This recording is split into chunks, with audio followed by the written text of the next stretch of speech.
minutos, amigos. Muchísimas gracias por acompañarnos y vamos a darle la bienvenida a esta hora de la tarde a Roberto Noriega, abogado penalista. Muchísimas gracias por este contacto. Bienvenido.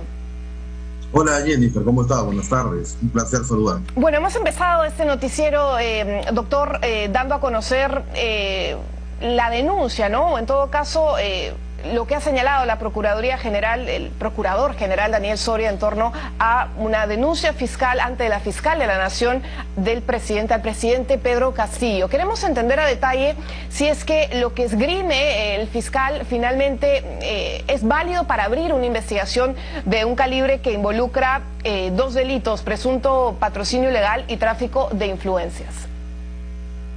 Correcto. Mira, Jennifer, acá hay que entender que hay dos escenarios que pueden ocurrir. Y te digo que pueden ocurrir porque ante una denuncia de esta naturaleza va a ser potestad de la Fiscal de la Nación determinar si corresponde o no aperturar una investigación preliminar.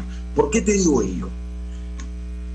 La Constitución del Perú es más que clara. Y esto antes de conversarlo lo he comentado con un amigo constitucionalista de mucho prestigio, y coincidimos en que el artículo 117 de la Constitución es muy claro. Es decir, la Constitución política del Perú está estructurada, está redactada de tal manera que genera un manto o un blindaje a quien ostenta el cargo de presidente de la República. Es decir, una inmunidad absoluta. Correcto. Salvo en el 117, en el que podrá ser acusado durante su periodo, es decir, durante el tiempo que es presidente, por traición a la patria, por impedir elecciones presidenciales, parlamentarias, regionales o municipales, disolver el Congreso, salvo las excepciones, o impedir reuniones del Congreso o del jurado de estas elecciones con otros organismos electorales. Nada más. Es decir, la Constitución cierra los candados y te dice que esas son las únicas razones por las cuales un presidente de la República puede ser acusado. Otras no. Otras no existen. Es decir, esa denuncia debería ser rechazada. Claro, porque estamos hablando de dos figuras, ¿no? Patrocinio ilegal y tráfico de influencias. Según lo que usted nos señala, no podría contemplarse de acuerdo a este artículo 117, que ya tiene las excepciones establecidas. Correcto, el 117 de la Constitución es bien claro. Ahora, vamos que los penalistas somos expertos también en interpretar la norma. Y el 117 que acabamos de mencionar dice que no podrá ser acusado. Es decir, o podemos interpretar que no es lo mismo que investigado.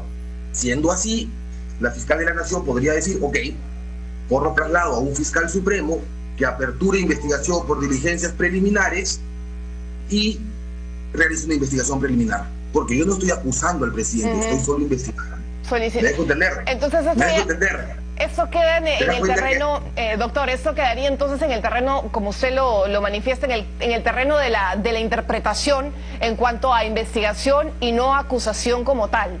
Pero bueno, ya adentrándonos a este espectro de la investigación, ¿cuál es el marco legal que protegería al mandatario, al jefe de Estado, quien en su momento, incluso a través de un mensaje a la Nación, señaló que las reuniones que él ha podido tener en Breña responden a un carácter estrictamente personal, y justamente la denuncia que se ha dado a conocer el día de hoy se sustenta en básicamente las reuniones que sostuvo el presidente de la República con la investigada empresaria Karelyn López? Correcto, mira, vamos dejando de lado el tema de si se admitiría o no una investigación preliminar. Porque, ojo, antes de pasar a la pregunta que me acabas de señalar, cabe también la posibilidad de que la fiscal ordene que se aperture una investigación y que inmediatamente se suspenda la misma, hasta que culmine el periodo durante el cual el señor Castillo ostenta el cargo de presidente. Una vez culminado el mismo, se apertura nuevamente la investigación y se continúa con su trámite. Ahora, ciertamente, como todos sabemos, los hechos por los cuales se estaría formulando una denuncia penal en contra del actual presidente de la República son efectivamente las reuniones en las que ha participado esta señorita y en las que además está involucrado el exsecretario, el señor Pacheco. La estrategia de defensa que tendrá que plantear el abogado del presidente, bueno, solamente la sabrá él. Lo cierto es que, a mi criterio, existen suficientes indicios reveladores de la posibilidad de materialización de un delito para poder investigar a estos funcionarios públicos, incluido el presidente, lo cual se hará en su momento. Es decir, si es que la fiscal decide que se aperture investigación preliminar, solo preliminar, sin acusación alguna, o si es que ordena que se aperture y se suspenda y se le investigue cuando deje de ser presidente. Pero de que existen indicios reveladores, definitivamente creo que todos compartimos ello. A ver si podemos interpretar lo que nos ha dicho en términos jurídicos complejos a veces. Es decir, está en potestad de la fiscal de la Nación dejar una suerte de stand-by esta acusación, esta investigación, hasta que culmine el mandato del jefe de Estado, Pedro Castillo. ¿A eso se refiere? Exactamente. ¿Qué pasa? La fiscal puede recepcionar esta denuncia y puede calificarla. ¿Por qué? Cuando cualquier ciudadano interpone una denuncia, el fiscal ante quien se interpone recibe la misma y la califica. Es decir, calificar implica poder admitir a trámite la denuncia y abrir una investigación preliminar o rechazarla liminarmente, porque no existe el más mínimo indicio revelador del delito. Entonces la rechazo pues no tiene ningún tipo de asidero a abrir una investigación absolutamente inoficiosa. Cuando considero que sí hay indicios mínimos para poder investigar, apertura de investigación preliminar. En este caso en particular, creo que es más que evidente que existen mínimos indicios reveladores de la posibilidad de que se haya cometido algún tipo de delito de corrupción de funcionarios o de los delitos denunciados por el actual Procurador General. Razón por la cual la fiscal de la Nación podrá calificar esa denuncia y podrá o rechazarla liminarmente si es que considera que no existe el indicio, salvo que comparta nuestra postura y diga sí hay indicios mínimos reveladores de la comisión de un probable delito, razón por la cual ordeno a un fiscal o derivo a un fiscal supremo que aperture la investigación preliminar, pero que quede suspendida hasta que el presidente deje de ostentar dicho cargo. Y doctor, en ese sentido, si nos ceñimos a esta figura a la que podría apelar la fiscal de la Nación, ¿tenemos antecedentes cercanos en los cuales se haya visto se haya materializado una decisión de esta naturaleza, por ejemplo? Normalmente las denuncias que han podido llegar contra el funcionario público de más alto cargo en nuestro país siempre han sido rechazadas, casualmente porque la Constitución lo prohíbe. Claro, por esta figura de inmunidad, ¿no? Correcto, porque como te digo, la Carta Magna lo que hace es blindar al presidente, esa es la razón de ser, que a muchos no nos puede parecer, ojo, pero esa es nuestra construcción jurídica desde el punto de vista constitucional. Se tiene que blindar al más alto funcionario público. Ahora, en el caso, por ejemplo, del señor Martín Vizcarra, te mentiría si recuerdo con exactitud, recuerdo que se aperturó investigación preliminar. Lo que no tengo exactamente en cabeza es si se llegó a desarrollar la misma o se suspendió hasta que el señor Vizcarra dejó de ser presidente.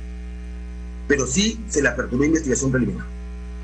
Claro, porque finalmente lo que se busca con esta inmunidad es una suerte de protección frente a denuncias que pueden haber en el camino de estos 5 años de gobierno y que no tengan asidero. En este caso usted nos señala que claro, se tiene una denuncia sustentada en reuniones, ¿no? que presuntamente habría sostenido el presidente de Estado con la señora empresaria Karelyn López.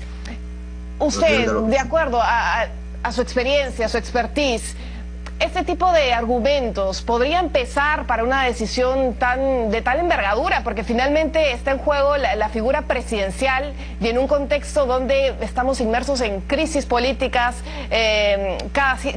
una constante crisis política y que nos estamos acostumbrando lamentablemente los peruanos y las peruanas a este panorama. Mira, te voy a ser absolutamente honesto. Desde el punto de vista de derecho penal, o por lo menos desde mi punto de vista como penalista, yo creo que podría haber una suerte de interpretación de términos. Es acusación, investigación, que usted señala acusación, investigación, ¿cierto? Correcto. El 117 te habla solo de acusación. De acusación. Por lo tanto, yo creo que podría haber una investigación preliminar, ¿no? Y desarrollar la misma a fin de recabar inmediatamente los posibles indicios reveladores de la comisión de un delito. Y conversando con este buen amigo constitucionalista, me dice él que para los constitucionalistas el término acusar implica, es un abanico de interpretaciones, y lo toman como investigar, acusar, procesar. El sombrero que uno quiera ponerle al presidente no se le puede tocar. Por eso me dice este amigo constitucionalista, como digo, un especialista en temas constitucionales, me dice, entonces, ¿qué? No, acá la válvula de escape es la vacancia. Tú no puedes procesar y acusar a un presidente de la República. Por lo tanto, tienes la válvula de escape legal, que sería la vacancia presidencial. Por esta figura tan subjetiva que sí, también es la incapacidad moral permanente. Ya que usted se adentra en el territorio ya un tanto político, no tanto jurídico, ¿qué es lo que podría pasar, no? Porque acabamos de salir de una... Bueno, se rechazó esta admisión a vacancia, pero ¿esto qué tanto podría abonar en aquellos que de alguna u otra manera buscan, y lo han dicho abiertamente, buscan una vacancia presidencial, ya en términos políticos? Pero es que vamos, mira, teníamos un primer escenario de una vacancia presidencial que evidentemente no prosperó, pero ahora tenemos una suerte de hechos que están siendo puestos sobre la mesa y que han merecido además la interposición de una denuncia por la Procuraduría General. Que no, pues entonces yo creo que mal no haríamos en pensar que estos nuevos hechos que ahora han sido plasmados en una denuncia podrían tranquilamente servir o ser utilizados para un nuevo pedido de vacancia. Bueno, solamente para culminar y para que nos quede claro, de acuerdo a esta explicación que usted nos está dando, usted se basa en el artículo 117 y en la interpretación de la palabra investigación y acusación. ¿Podría repetirnos en qué casos sí se podría dar una acusación basándonos en este artículo de la Constitución, el 117? Por supuesto, el artículo 17 habla sobre la excepción a la inmunidad presidencial. Es decir, la inmunidad presidencial se aplica siempre. Es el blindaje del presidente. Pero hay excepciones que están contempladas en el artículo 117. ¿Cuáles son? Que solo se puede acusar al presidente durante su periodo por traición a la patria, por impedir las elecciones presidenciales, parlamentarias, regionales o municipales, por disolver el Congreso, salvo las excepciones del 134 de la misma Constitución, o por impedir la reunión o el funcionamiento del Jurado Nacional de Elecciones y otros organismos del sistema electoral. No existe ninguna otra razón por la cual se podría acusar al presidente de la República. O sea, no alcanzaría esta acusación en particular. Y solo para finalizar, ya está en manos de la Fiscalía de la Nación, quien es la que tiene que interpretar. ¿Hay un plazo máximo, mínimo, del cual tendría que pronunciarse ella? En realidad no hay un plazo en la norma, pero la doctora, la Fiscalía de la Nación creo que lo va a hacer en el más breve plazo posible, tomando en consideración la coyuntura de tanta incertidumbre en la que vivimos todos ahora, ¿no? Ok. Muchísimas gracias por acompañarnos y explicarnos a detalle qué tanto asidero tendría una investigación de este tipo. Nos acompañaba Roberto Noriega, abogado penalista. Gracias por su participación en TV Perú Noticias y es momento de hacer una pausa, 3:40.